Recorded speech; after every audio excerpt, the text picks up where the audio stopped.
All right, it's 2018, the summer right before my freshman year of high school. And I usually would go to this YMCA court that was just 5 minutes from my house. It was nothing fancy, two courts inside, no 3-point lines, and the nets were falling off the rims. Me and my older brother, we'd go there almost every day. And it's not because I had nothing else to do, not because I had no friends. It's just I had no phone. I had no way to keep in contact with them, really. But anyway, me and my brother, we would train for 10, 15 minutes, and then we'd hop straight into 4-on-4. One day, a new team pulls up, roster full of white dudes, but I don't know why, just one dude, he just sticks out to me.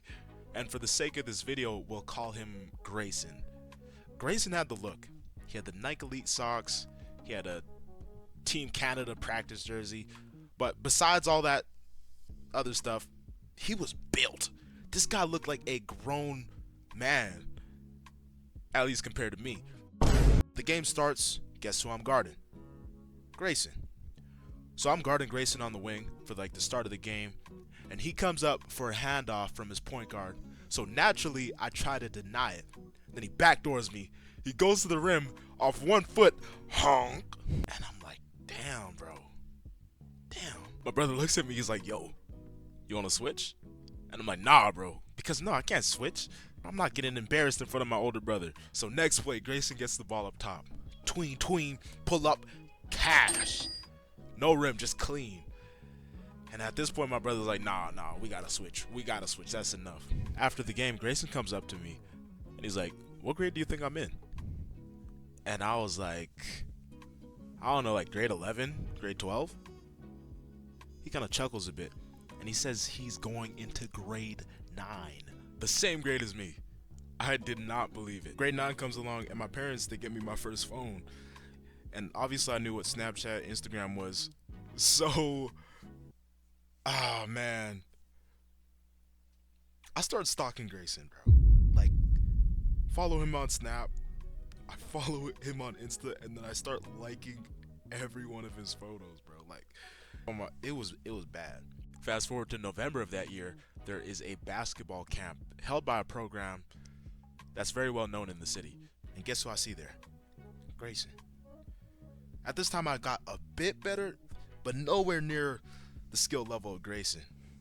So after the camp was done, I went up to Grayson. I'm like, yo, what's up? I was just trying to be friendly and all. And then he treats me like a fan. It's really hard for me to describe, but he just kind of like shrugs me off, doesn't really give me much to work with, and I take that personal. I'm like, I bet. That's when the villain arc began. In grade 9, both of our teams were in different divisions, so we have to fast forward to grade 10. Grade 10, I'm gonna be straight up, our team sucked. But I was hooping. I was averaging just under 30 points.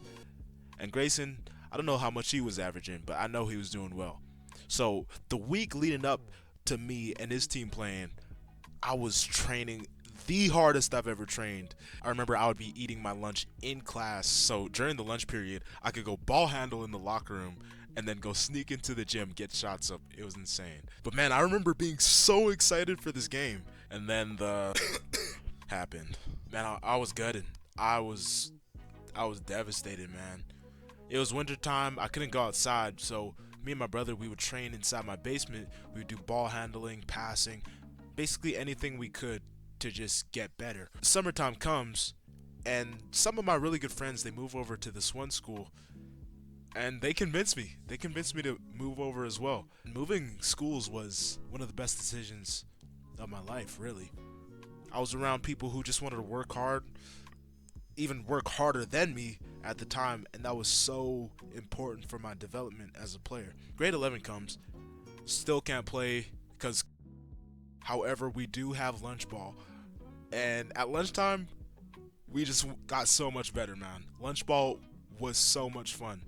Like, we would train, we'd either play 2s, play 3s, but that's where I developed my love for the game, because I wasn't trying to prove anything to anybody. I was just having fun. I was just hooping with my boys. And then grade 12 year comes, and I was locked in on basketball. I just loved to hoop. I wasn't trying to prove anything to anybody. I just genuinely loved the game, and I still do. And yeah, I still followed Grayson on his followings. And every other week, it looked like he was just like drinking, partying. getting wasted at a function. Then basketball season starts up, and we're killing it throughout the whole regular season. And we meet Grayson's team in playoffs.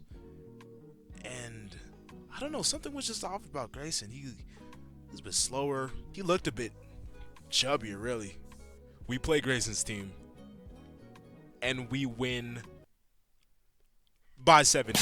Oh! You know, nothing too crazy. But he comes up to me after the game, dabs me up, and he's like, yo, you got so much better, man. You've been putting in work, and I see you. Something along those lines. Don't quote me. It felt so good to get my get back after all these years, but it felt even better that he said those nice things about me. But the thing is, I didn't need it. I didn't need his validation anymore, because I just genuinely liked hooping, and I was secure with myself. I didn't need to prove anything to anybody. Key takeaway from the story is, stop trying to impress everybody. If you have something that you genuinely enjoy doing, do it, man. Don't do it for anybody else except for you. I love the game.